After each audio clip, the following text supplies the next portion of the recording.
They would say afterward, the servants who were made to line the walls of the great hall at Ashmore and watch,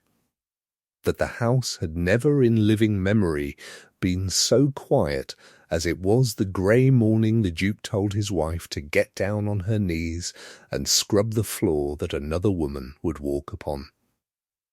It was the 3rd week of a hard frost, and the long flagstoned hall held the cold the way a well holds it, patiently and without mercy, so that the breath of 30 standing people hung visible, and no one dared be the first to make a sound. The Duke of Ashmore stood at the foot of the great stair, with his hands folded behind his back, and the particular stillness of a man who has decided to be cruel and has dressed the decision up as order. And beside him, 1 step higher on the stair, so that she looked down upon them all, stood Lady Sabine Merrow in dove-grey travelling silk, drawing off her gloves finger by finger, as though the whole scene had been laid on for her amusement. And at the centre of the cold hall, in a gown the colour of wet slate that she had chosen that morning because it did not show the estate's dust, stood Eleanor, Duchess of Ashmore, who had run this house for 2 years without once being thanked for it, and who understood, in the space of a single breath, precisely what her husband was about to do to her. He did not shout. That was the thing they all remembered, the thing that made it unforgivable. A shouting man may be forgiven his temper, for a temper is a weather that passes. But the Duke spoke with the flat, level courtesy he used for correcting a groom who had lamed a horse. And courtesy at that temperature is a kind of frost of its own, a cold that does not pass but settles into the joints of a house and stays. Old Mr. Bexley, the steward, stood by the screens with the estate's daybook still under his arm, and afterward he would say that he had known the Duke's father and the Duke's grandfather, and had thought himself past being astonished by the family, and had been wrong. The stone is filthy where Lady Sabine must cross to the morning-room, the Duke said, and he did not look at his wife when he said it. He looked at the floor, as a magistrate looks at a document he intends to enforce. You will scrub it. There is a pail by the screens, and there is water in it. Get down and see that it is fit for her to walk upon before she comes down again. And mind you do the work properly,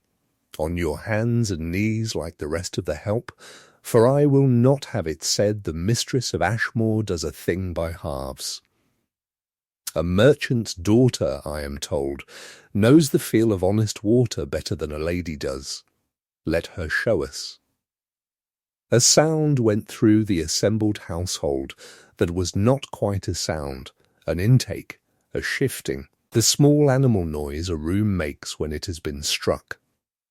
Lady Sabine smiled at the middle distance, well pleased, and the Duchess of Ashmore, who might have wept, or argued, or turned and appealed to the 30 faces along the walls that loved her better than they had ever loved him, did none of these things,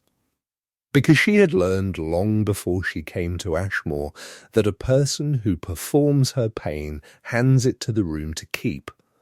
while a person who does not keeps it herself and hers, whatever else was taken from her that morning,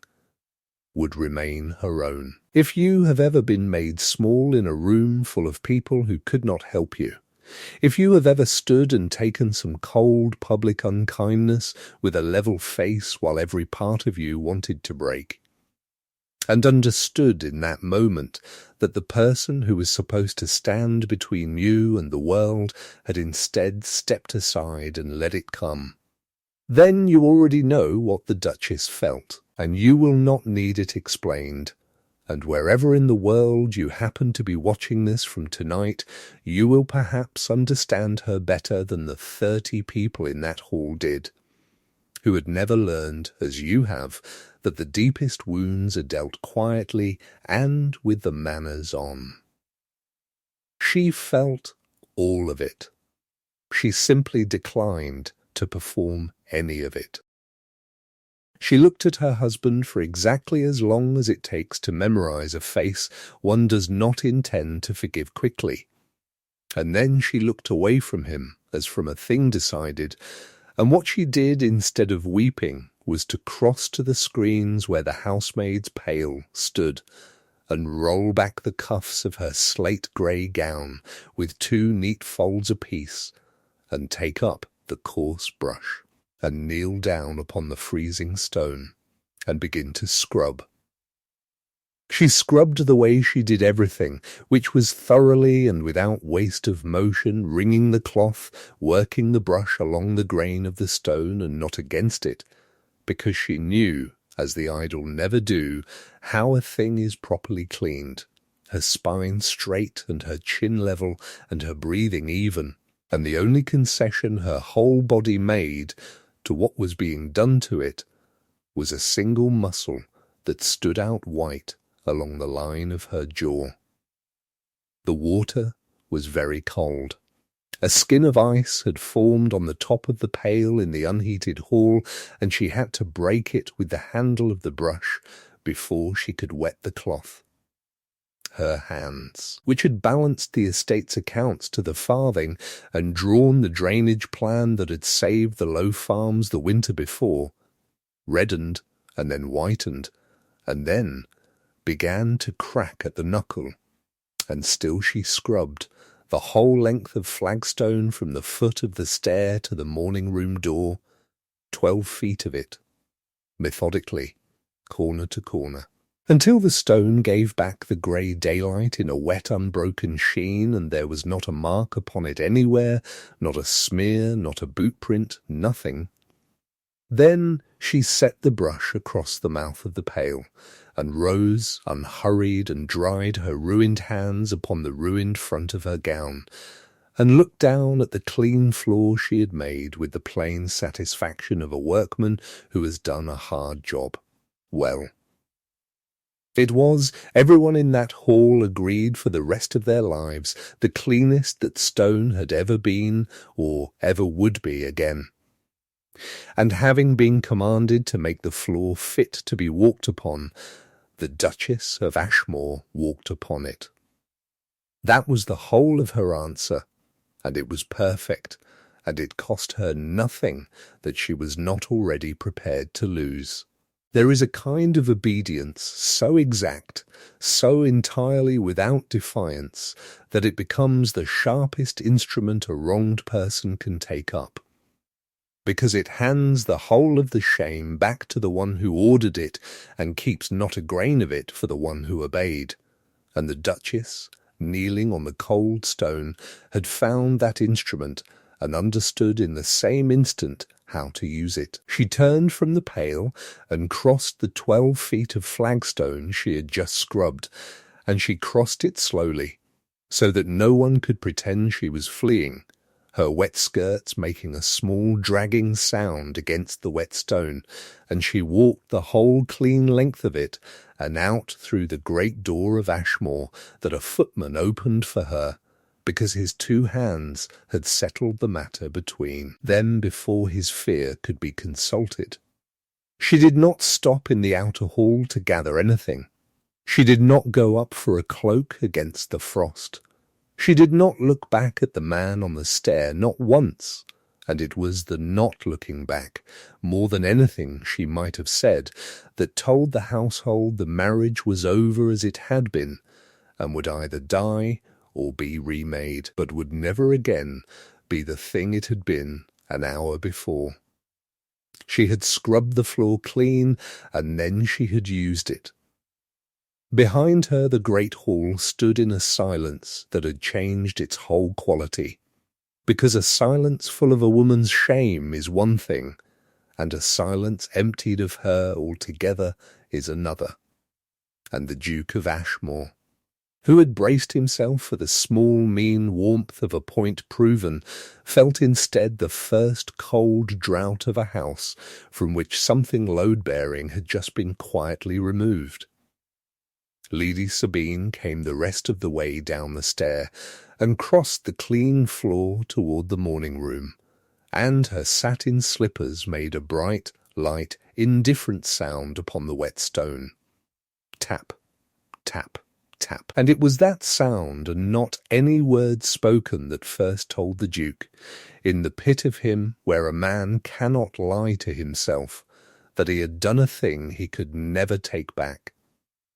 He would remember the sound of those slippers on that floor for the rest of his life. It was the last morning for a very long time on which he was able to believe that he was a hard man rather than a frightened one. And out in the frozen courtyard where no servant could see her and only the frost bore witness, the Duchess of Ashmore permitted herself one single private tribute to the size of what had just happened. One only.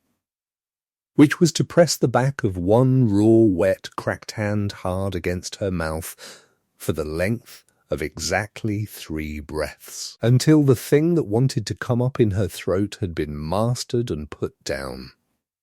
Then she took the hand away, and looked at it, and squared her shoulders inside the thin wet gown, and walked across the yard to the stables to see, in a perfectly steady voice, about having the small gig put to. To understand how a man comes to say such a thing to his wife in front of his entire household, you must go back 3 years to a season when Ashmore was not the prosperous estate it later became, but a great and beautiful house quietly drowning in debt, its roofs failing under the winter rains, its low farms flooding every second year, its rents in arrears and its best tenants slipping away to landlords who mended things, and its master, the young Duke of Ashmore, too proud by half to admit that the magnificent thing his father had left him was in truth a ruin wearing the clothes of a palace. He had been raised by a mother who worshipped rank and despised trade with the pure, uncomplicated hatred of a woman whose own grandfather had been in it, and he had learned at her knee that there were 2 sorts of people in the world, those who were born to a thing and those who had merely earned it, and that the second sort existed to be used by the first and never to be thanked. So that when his men of business at last told him, in the plainest and most frightened terms they dared use to a duke, that only a very large and very immediate infusion of ready money could save Ashmore from the auctioneer, and that such a sum was to be found in exactly 1/4 of the world, the counting houses of the merchants who traded upon the river, he received the news as another man might receive the naming of a fatal disease, with a stillness that his advisers mistook for composure and was in fact a kind of dying. The marriage was arranged the way the draining of a wet field is arranged, as a work of cold engineering, with a settlement in place of a courtship and lawyers in place of letters. Eleanor's father was a shipping merchant by the name of Josiah Hart, a shrewd, gentle, tired, failing man who had built a considerable fortune up out of nothing at all, and was, by a bitter joke of timing, losing his health in the very year his money could at last buy his only daughter a coronet, and who wanted for her, as such self-made men always want for their children, only the 2 things he had never been able to buy for himself, which were safety and a name that no drop in the markets and no sneer in a drawing-room could ever take away from her again. The dowry was enormous. It cleared the debts, mended the roofs, and saved Ashmore entire, down to the last mortgaged acre. And the Duke, standing at the altar beside a composed, dark-haired, watchful girl whom he had met upon precisely 3 occasions and to whom he had spoken perhaps 200 words, understood with perfect clarity that he was at that moment being rescued by trade, that every mended stone of his roof and every drained acre of his land would from this day forward stand as a monument to the single fact that he had not been able to save himself. And he decided, in the cold and secret way that unhappy men decide the things that ruin them, that he would never, as long as he lived, forgive her for it. It was the most unjust decision of his life. He made it against a woman who had done him nothing but good, and he made it before she had been his wife a full hour. And the injustice of it ran deeper than he knew for a long time. Because Eleanor Hart had brought to Ashmore something worth immeasurably more than her father's money, a thing the estate needed even more desperately than it needed cash, and could have got nowhere else at any price. And that thing was a mind. She had grown up in her father's counting house because her mother had died when she was small, and Josiah had never quite known what else to do with a grave little girl but keep her by him, and so she had learned double-entry bookkeeping the way other young ladies learn the pianoforte, and she had turned out to possess a gift, rare in any person, and thought by that age impossible in a woman, for seeing how a great enterprise actually worked underneath the way it pretended to, for finding the leak in the hull that everyone else had learned not to see. Within a year of coming to Ashmore, quietly at night, without ever once being asked or thanked, she had read every ledger in the estate office back a full generation, and had found the 3 under-stewards who had been robbing the Duke steadily and cleverly for years, and had drawn up in her own small, precise hand a scheme for draining the low farms once and for all by cutting a single new channel to the river along a fall of the ground that 3 generations of Ashmore land agents had ridden over and never once thought to survey. She did not bring these discoveries to her husband, because she had learned within a fortnight of the wedding that he could not physically bear to receive a good thing from her hand, that a gift from her landed on him like an accusation. So she gave them instead to old Mr. Bexley, the loyal, dry, sharp-eyed steward who had served the Duke's father and grandfather before him, and Bexley, who was no fool and had watched the whole sorry business with the flat patience of a man who has seen everything twice, took to leaving the great estate books lying open, as if by accident, at the very pages where her marginalia ran down the margins in a hand finer and truer than any professional clerk's, so that the good she did could at least be seen by someone. He said to his wife one night, over their own plain supper, that the young Duchess understood Ashmore better than any man who had ever held its accounts, and that it was the great pity of the age that the one person truly fit to run the place was the one forbidden by her husband's pride to be seen so much as opening a ledger. The low farms did not flood that second winter for the first time in memory. The rents came in whole, the roofs held, and the Duke, who knew perfectly well whose plan and whose patience had done all of it, thanked his men of business handsomely, and said not one word to his wife, and let his neighbours and his household believe that the estate's remarkable recovery was the fruit of his own long-hidden diligence, and every hour of that quiet theft made him hate her a fraction more, in the way that a man will always come in the end to hate the person he is steadily, silently wronging, because her mere existence is a mirror he cannot bear to pass. The cruelest part of the whole business, the part she would turn over most often in the long grey weeks that came after the frost, was that she had begun, that last autumn, against all her own good sense, to hope. And it is always the hoping that undoes a person, never the despair, for despair at least is furnished and warm and asks nothing further of you. Had the Duke been steadily, reliably, predictably cold, she might have built her armour against him plate by plate and lived a narrow but tolerable life safe behind it. But he was not a steady man. He was a wounded one, and wounded men have their thaws, and a thaw is the most dangerous weather of all to a heart that has taught itself to expect frost. There had been a morning in October when she came down late from a night spent with a sick tenant's child, and found that he had waited breakfast for her, had held the whole table an hour,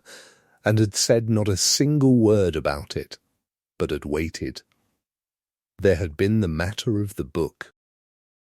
She had been reading a particular old volume of the estate's history, and had marked with a slip of paper a passage about the drowned mediaeval village that lay beneath the low farms, the church whose bell was said to sound under the water in a flood. And she had left the book upon the library table one night, and 3 days later had found it moved to the deep chair by the fire that was his hand. No one else's, with her paper marker advanced by 40 pages, so that she knew beyond doubt that he had taken it up and read on where she had left off, had followed for an hour where her mind had gone, had wanted, however briefly, to walk in the country of her thoughts. There had been the evening he said we and not I, speaking to a neighbour of the coming season. A single small word, very likely a slip of the tongue, and she had caught it and had lain awake half the night over it like a girl of 17. She had taken, that autumn, to keeping a small lamp burning in the window of her sitting-room that looked down over the entrance court, a foolish, private, unspoken thing, so that when he rode in late and cold from the far fields, he might see one warm gold square in the whole dark face of the house, and understand,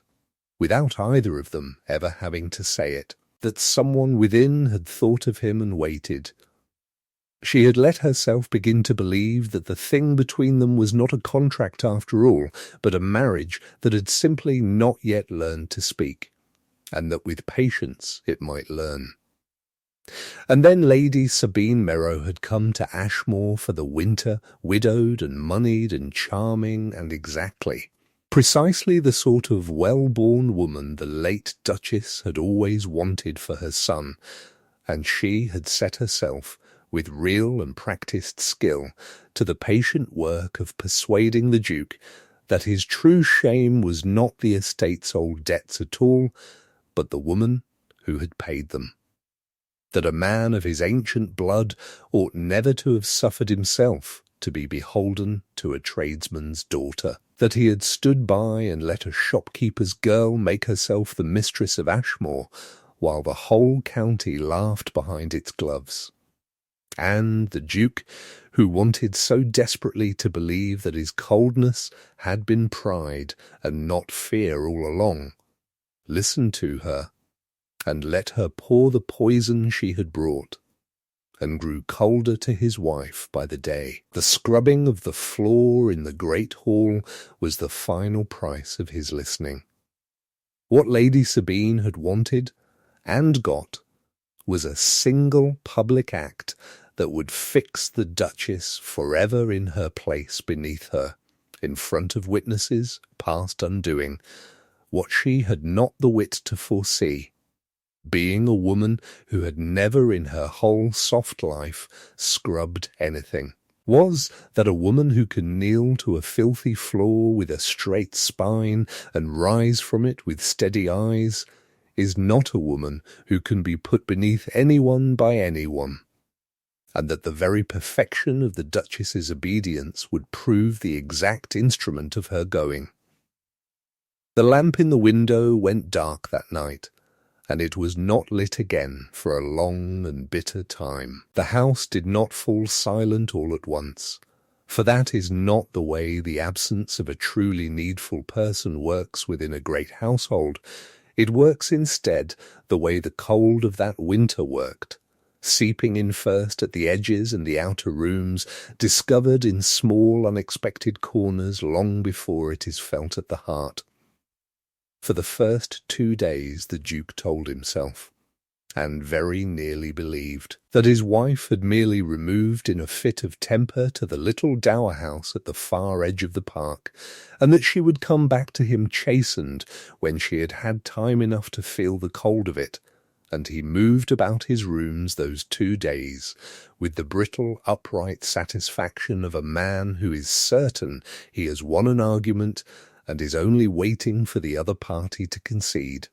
On the 3rd day, Mr. Bexley came to him in the estate office with a plain question about the felling of timber in the North Woods, whether to take the beech this year or hold it, and the Duke could not answer it, and reached out of 2 full years of a habit he had never once noticed himself forming, toward the shelf where the ledger with the answer in it would be, and found that he did not know which of the 40 identical calf-bound volumes it was, and stood there in his own estate office, among his own books, upon his own land, like a stranger locked into a library whose whole language he had somehow failed to learn. That was the first cold place.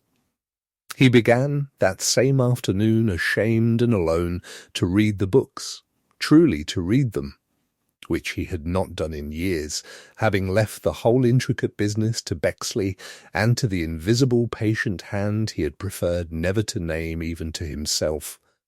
And what he found in them undid him slowly, page by page, night after night, over the better part of a fortnight. He found the drainage scheme entire, in her hand, the levels taken, the calculations checked twice, the small, clean diagram of the new channel, and beside it the note in the margin, "This cut will cost the estate £40 and save it 400 a year," dated the autumn of the very year the Low Farms had first stayed dry. He found the 3 thieving stewards traced and caught and totalled up in her patient columns, the whole crooked history of it laid bare. He found, tucked in careful order between the leaves of the tithe accounts, a long list she had made of every tenant's children by their Christian names and their ages, with a note set beside each one. "This boy apprenticed to the wheelwright at Michaelmas. This girl wants a place in a good kitchen. This widow to have her rent forgiven the quarter her eldest was drowned bringing in the nets." And he understood, reading it, that the woman he had told to scrub a floor had known and watched over and quietly provided for every living soul upon his land, by name, while he had ridden across it in his fine coat, imagining himself its lord and father. He read her marginalia. An old friend of his said many years afterward, the way another man might sit up over the letters of a woman he had loved and thrown away. Alone in the estate office past midnight, with a branch of guttering candles, turning the pages of the dry accounts one after another, learning at last, far too late, the true shape and reach and fineness of the mind he had knelt down upon cold stone. And all the while the house went on quietly, steadily emptying itself of her. The linen came to table creased. The dinners lost their old invisible order and arrived cold or in the wrong sequence. A tenant came to the door about a disputed boundary and, being told her Grace was from home, asked in plain surprise when she would be back, for her Grace had promised faithfully to ride out and look into it herself, and the Duke had no answer in the world to give the man, and shut his own great door upon a farmer who plainly went away thinking a good deal less of him than he had thought an hour before. It was into this cooling, disordered, subtly ruined house that his great-aunt Augusta arrived, uninvited and entirely unannounced, some 3 weeks after the frost, in a travelling coach as old and upright and indestructible as herself. Lady Augusta was the elder sister of the Duke's late father, well past 70, straight as a fence post, and about as yielding. Celebrated the length and breadth of the county for a tongue that had never once in 8 full decades submitted to the governance of tact, and she came stumping into the great hall, planted the ferrule of her ebony stick with a sharp report upon the very flagstone that was the cause of the whole disaster, and looked her great nephew slowly up and down, as a hard woman looks over a horse she has heard was overpraised and has decided not to buy. "So," she said, "you are the man, then. You are the man who made his wife get down on her knees and scrub a floor in front of the assembled servants to please a woman who will leave you within the week your money runs dry." I had the tale from 3 separate quarters on the road up, and I did not believe a word of it, because I did not think a nephew of my brother's could contrive to be at one and the same time so very cruel and so very stupid, and yet here you plainly are, and there is the flaw, and there, I observe, is no duchess anywhere about the place. Sit down, Julian. You look as though you have not slept a whole night in a month, and I am very glad to hear it, for it is no more than you have earned. He sat. He was 32 years old and a duke and the master of 11,000 acres, and he sat down before her like a boy caught out in the fruit garden. Because there is no armour ever forged that is proof against the one relation on earth who has known you since you were carried about in petticoats, and changed her opinion of you not one whit in all the years since. "I shall tell you exactly what you have done," said Aunt Augusta, lowering herself into a chair and folding both hands upon the head of her stick, "since it is plain no other creature in this fawning, frightened house has the courage to tell you, and since you have not, I perceive, the wit to tell it plainly to yourself. You did not humble her, Julian, understand that first, for it is the whole of the joke, and the joke is all upon you.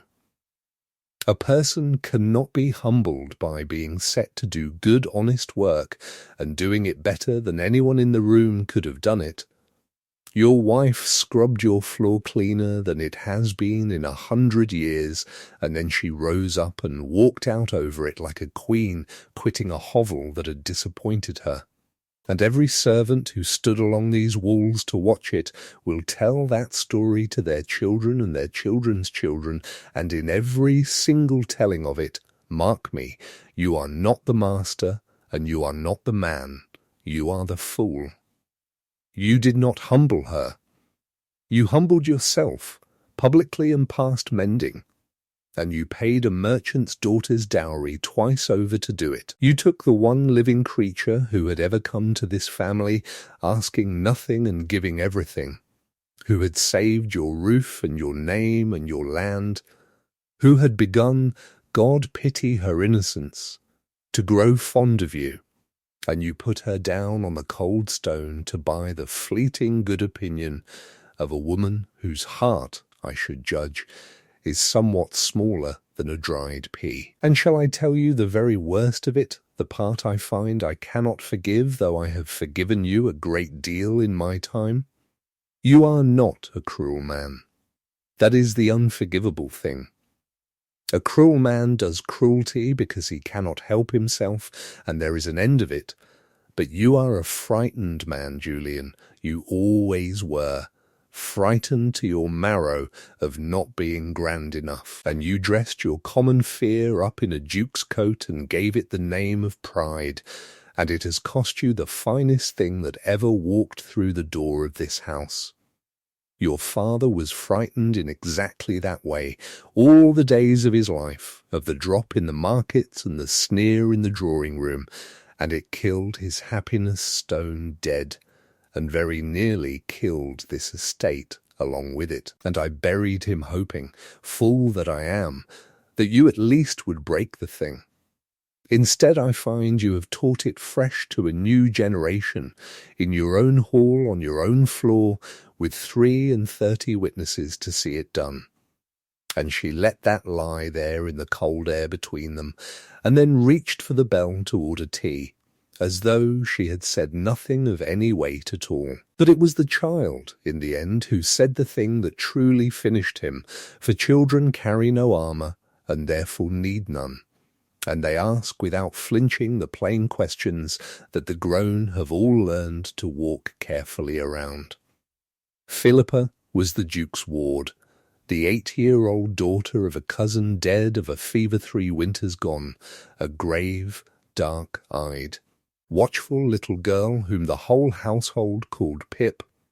and whom the Duchess had, without any fuss, more or less mothered from the first day she came to Ashmore, small and frightened with her one box, teaching her figures at the corner of the estate office table, letting her rule the red lines in the great ledgers, with a small, fierce, serious face and the tip of her tongue between her teeth, walking her out over the low farms to tell her the names of the fields and the tale of the drowned village and its bell. Pip had been up in the minstrel's gallery above the great hall on the morning of the frost. No one had known she was there. She had watched the whole of it, every moment, down through the carved balusters, and she had said not one word about it to any living soul for 3 whole weeks, in the way that frightened children will hold a terrible piece of knowledge closed inside them like a stone in a fist. And then one evening she came and stood in the doorway of the estate office, where the Duke sat late among the accounts he now seemed unable to set down. And she asked him her question. "Uncle Julian," she said, "why did you make Aunt Eleanor wash the floor?" He tried, God forgive him, to hand her the kind of smooth managing answer that grown people keep by them for children. Something about the Duchess having gone away for a little while to rest. And Pip heard the whole of it out with the terrible level patience of a child who knows perfectly well she is being managed, and has decided to allow it only so far. And when he had run down into silence, she shook her head slowly, as a schoolmistress shakes her head at a pupil of whom she had honestly expected better work. And she said to him the words he would go on hearing in the quiet of his own head for the rest of his natural life, in her small, flat, unanswerable voice. But she taught me that we are always kind to the people who work for us. She said the whole house only stands up at all because everybody does their own part, even the little jobs, even the ones nobody important ever sees, and that a truly great person is only a person who is kind to the ones who do the little jobs. And then you made her do the very littlest job of all, on her knees, in front of everybody, on purpose, to be unkind to her. So either she was wrong about being kind to people, or you were. She frowned down at the floor, working it out with a fearful 8-year-old honesty. And I don't think she was wrong. She's never once been wrong about an important thing. So it has to be you. And then, because she was but 8, and had come to the very end of her small stock of courage, her grave little face broke all at once, and she said the last of it in a rush through the beginning of tears. "And I want her to come home. The lamp in the window is out, and it's been out for weeks, and the whole house is horrible and cold and wrong without her, and I want her to come home." And she turned on her heel and ran from the doorway before he could so much as rise. And the Duke of Ashmore sat on alone within the small ring of his candlelight, among the ledgers of the woman he had wronged past his own power to name, and slowly put his face down into both his hands, and understood at last, with the whole of himself, and not merely with the cold front rooms of his understanding, the full size and shape of the thing that he had done. Lady Sabine Merrow, who had watched all of this souring and turning about her with a mounting ill-concealed impatience, then made the single error that such women almost always make in the end, which was to mistake a man who is breaking apart for a man in want of comforting, and so to press hard upon her advantage at the precise moment when any wiser reading of the room would have counselled a swift and graceful retreat. She had confidently expected the Duchess's departure to sweep the board clear for her. What she had not in the least expected was that the board itself would turn against her, the servants gone silent and stiffly correct in her presence, where they had once been merely cowed, the terrible old aunt looking through her as through a dirty pane of glass, the child flatly refusing to remain in any room she entered. And so, one evening late in the dying frost, at dinner, with Aunt Augusta enthroned at the foot of the long table, and Bexley grave at the sideboard, and the candles burning low in their sockets, Lady Sabine overplayed her hand entirely. She began, in her light, amused, drawing-room way, to speak of the Duchess as one speaks of some slight awkwardness now happily and permanently disposed of, observing that it was as well the merchant's girl had at last taken herself off, that the connection had always been a little beneath the true dignity of so ancient a house, that the Duke would do very much better now to turn his mind to the future and to a second match rather more suited to the antiquity of his blood, and as she said it, she laid her white hand upon the sleeve of his coat lightly, with the perfect, unthinking confidence of a woman who has never once in her life misjudged the temper of a room. And the Duke of Ashmore looked down at that hand upon his sleeve, and then up at the smiling face above it, and he saw her, at last, and saw her entirely, the way one sees a dim room whole and all at once, when a shutter that has long been closed is finally thrown back, saw the smallness of her and the greed in her got up as good breeding, and the dried pea heart his aunt had named to a nicety, and saw, standing hard beside it, the true and monstrous size of the thing he had thrown out into the frost in order to keep the good opinion of precisely this. He lifted her hand from his sleeve and set it back from him. He did it gently, for he had already been the author of quite enough public cruelty for one lifetime. But he did it wholly, and there was no mistaking it for anything but what it was. Lady Sabine, he said, and his voice was low and perfectly steady in the quiet room, you have been a guest under this roof through a hard season, and you have wanted for nothing. But you have twice this evening spoken of my wife as of a thing well got rid of, and I find that I am no longer able to sit at a table where that is said. The Duchess of Ashmore drained the very farms whose mutton you dined upon tonight. She kept from want the tenants you rode past this afternoon without a glance. She balanced with her own hand the accounts that pay for the wine now standing in your glass, and she did. All of it, year upon year, while I gave her nothing back but coldness, and she never once so much as asked to be thanked for any part of it. I told her to get down and scrub a floor to give you a moment's pleasure. It is the single act of my whole life of which I am the most bitterly ashamed, and I mean to spend what remains of that life in the attempt to undo it, and I will not begin the work by sitting still to hear her insulted at my own table by a guest. My travelling carriage will be at your disposal at first light. I believe you will find yourself a great deal more comfortable in Bath.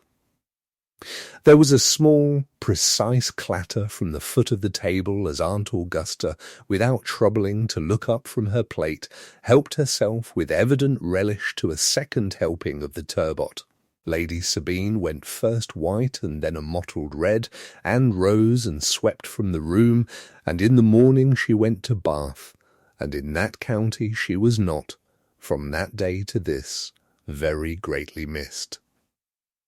The public undoing of the Duke's pride came, as these decisive things so often do, from a quarter no one had thought to watch, and it came in water. The thaw broke the long frost all at once in the second week of it, a sudden warm south rain falling for 2 days and a night upon 3 weeks of iron-frozen ground that could take none of it in, and the river came up faster and higher than any man then living at Ashmore had ever seen it rise. And on the black night it at last topped its banks, it turned not toward the great house on its safe rise of ground, but down toward the low farms, the drained farms, toward the 8 tenant families, whose homes and buyers and children stood upon land that was safe land at all only because of one woman's channel and one woman's stubborn, unregarded foresight. The Duke was woken at 2 in the morning by Bexley, grey-faced with a lantern, with the news that the new cut was holding nobly, but that the old brick sluice down by the drowned village was beginning to fail at last, and that if it went in the night, the whole of the low ground would go under it before dawn, and the families very likely with it, and that there was no living soul now at Ashmore who understood the drainage as she had understood it, where every gate stood, in what precise order they must be drawn, which way the water wished to run, and which way it must be made to. And the Duke of Ashmore, standing in his nightshirt in the cold passage, with the lantern shaking a little in his hand, made in that moment the decision that first began, after everything, to make him a man worth the woman he had thrown away. He did not send for her to command her. He sent Bexley upon the fastest hunter in the stable down through the rain to the little dower house to wake the Duchess and to ask her, humbly, as a favour and not as a right, whether she would come and tell them how to save the farms. And then he pulled his boots on over bare feet and went out himself, ahead of her, down through the roaring black rain to the failing sluice, and he was standing there waist deep in the rising flood, with a guttering lantern and 40 frightened, half-dressed men, when at last her small gig came slithering down the flooded lane, and she climbed down from it in her dead father's old sea-going oilskin, with the estate's great drainage plan rolled dry and safe under one arm, and she took command. She stood upon the streaming bank in the driving rain and read the moving water the way another woman reads a printed page, and she gave out her orders in a clear, carrying, unhurried voice, that gate first and drawn all the way. Then the second on my word, no, wait for the flow to turn, now together, haul, and the men obeyed her instantly and without a flicker of resentment, because in a true emergency people will always obey plain competence and never mere rank, and the Duke of Ashmore, up to his waist in the black water of his own flooding land, obeyed her too, in the sight and hearing of every one of them. Hauled upon the ropes she told him to haul upon, stood in the gap where she told him to stand, and set his shoulder where she told him to set it, and took his orders from his wife in the flood for 4 unbroken hours, until the grey streaming dawn came up over land that was sodden but not drowned, over 8 cottages still standing with their children safe. And he had done it not as a gesture and not as chivalry, but simply because she was right and he was not, and the farms mattered more than his dignity, and every man on that bank saw the Duke of Ashmore take his wife's orders in the dark and save their homes by obeying her, and that tale too was told to grandchildren by the fire, and in this one, for the first time, he was not the fool. He came to her 3 days after the flood, when the water had drained away and the exhausted household had at last slept and the world had steadied itself upon its feet again. And he came to her in the very plainest way that he could contrive, which was to walk the whole mile to the dower house alone, in the middle of the ordinary afternoon, with nothing prepared and nothing rehearsed to say. She received him in the small parlour where she had been living out her exile, a low room with a good fire and a table spread over entirely with the estate's papers, for even cast out she had gone quietly on doing the work of the place, because the tenants were hers whatever he chose to call her, and he saw the papers and understood what they meant. And it did not make the thing he had come to do one whit easier. He did not sit. He stood before her in the middle of the little room like a man standing before a magistrate, which was in truth exactly what he had made of himself, and he said what he had walked a mile to say, without ornament and without one word of excuse, because he had understood at last, alone among the ledgers, that an excuse is only the coward's tax laid upon an apology, and that he was done, finally and forever, being a coward at her expense.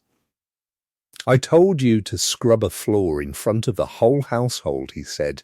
"to please a woman I did not even love,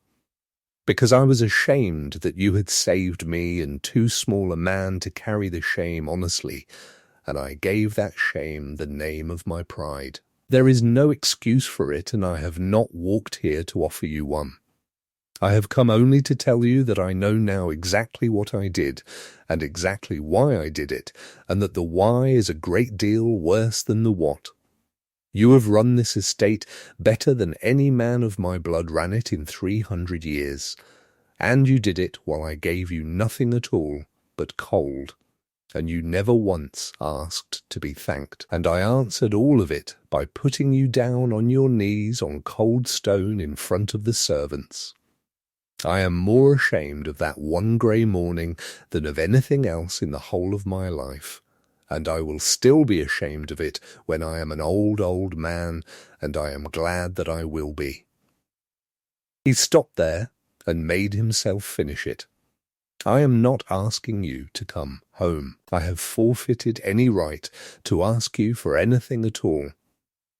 I am asking only whether there is any way left in the world by which I might be permitted to do better, and to go on doing better, if you can bear to let me try." And the Duchess of Ashmore, who had waited 2 long years to be spoken to in something like this manner, and had, some months before, stopped believing that she ever would be, did not rise up and fall into his arms, because she was not that kind of woman, and this had never been that kind of story. She was quiet for a long moment, looking at him, taking the true measure of it, and then she spoke, and she spoke with precision, in the same clear, unhurried voice with which she totalled a long column of figures and arrived at the truth of it. "I do not want a speech," she said. "Speeches are cheap,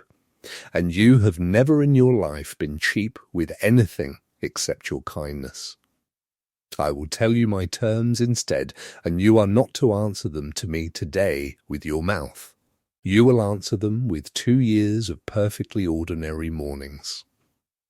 You will defend my place as a matter of plain course, not as one great shining gesture in a flood with 40 men to see it, but ordinarily, at the breakfast table in front of the servants, on the dull grey days when no one at all is watching, and there is nothing whatever in it for you. You will not thank me for my work as though a woman keeping accounts were a marvel got up for your entertainment. You will simply, quietly, stop hiding from the world that the work is mine, and you will never again, so long as you draw breath, put me in a position where I must choose between my dignity and my home.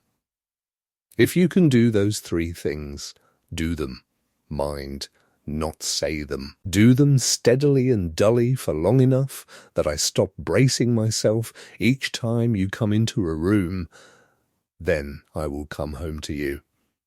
but not one day before." And the Duke of Ashmore looked at her and said yes, that was the whole of it. And it was exactly the right answer, precisely because it was not a speech. He did the 2 years in something under 6 months, though he would gladly have done the 2 years and 2 more besides, and he did them in the only way that could ever have counted with her, which was in the small, dull, unwitnessed moments that are in the end the sole honest measure of a changed man. He corrected the vicar's wife at a county dinner, mildly and completely and in front of the whole table. When she referred warmly to the new drainage as his Grace's admirable scheme, saying that it was the Duchess's scheme entire, hers from the first level taken to the last sod cut, and that he would take it kindly if the county would learn to say so. He began to send the estate's questions down to the dower house, not as a master's summons, but as a man's letters, plain and particular, and to act upon the answers that came back, and then to write again. He came week upon week through the mending weather and sat in the small parlour and talked with her about the tenants and the north timber and the disputed boundary the aggrieved farmer had first raised, which he had at long last settled outright in the man's own favour, because she had shown him plainly that it was just. And slowly, in the way it had always been between these two particular people, the talk of accounts and acres became again the private language in which they said to one another the things they could not yet say straight out, so that a long grave conversation about whether to fell the beeches was also underneath, and known to both of them, a conversation about forgiveness and about hope and about coming home. It was Pip, in the end, who broke the last of the ice, exactly as the family legend would forever afterward tell it. The child had taken to walking the whole muddy mile down to the dower house after her lessons were done. And one grey, softening afternoon in the very first true week of the spring, she arrived out of breath upon the doorstep, and announced, with the fierce and total logic of 8 years old, that she had had quite enough of the whole business, that Uncle Julian had lit a lamp in the sitting-room window every single night for a month, that she had counted them herself, all 30 of them, and that a house with a lamp burning faithfully in its window and no one at all coming home to it was the very saddest thing in the whole wide world, and she would not stand for it a single night longer, and that Aunt Eleanor was therefore to come home now, this very minute, because the important things were all being got wrong, and there was plainly no one but her who knew how to set them right. And the Duchess of Ashmore looked down at the grave, tear-bright child she had mothered, and then out through the low window at the mile of thawing road that ran back to the great house, where a mended man was lighting a lamp for her every night against the hope of her return, and she discovered, quietly, that at some hour she had not marked. The bracing, the flinching, the old readiness for the next blow had simply stopped. She put on her cloak, she took the child by the hand, she walked home. And long years afterward, when the whole of it had settled into the kind of fixed and cherished family legend that the older servants told to every new maid and footman on their first uneasy night under the roof, the part they always kept for last, and told the best, was the part that closed the great circle of it, the private ritual that grew up between the Duke and Duchess of Ashmore and lasted faithfully all the long remaining years of both their lives, which was this, that once in every year, upon the anniversary of the hard frost, the Duke would rise before the whole household was stirring, and go down alone through the sleeping house into the great cold hall, and kneel down of his own accord upon that same 12 feet of flagstone at the foot of the great stair, and take up a coarse brush and a pail of plain honest water, and scrub the floor that his wife walked upon, every inch of it, corner to corner,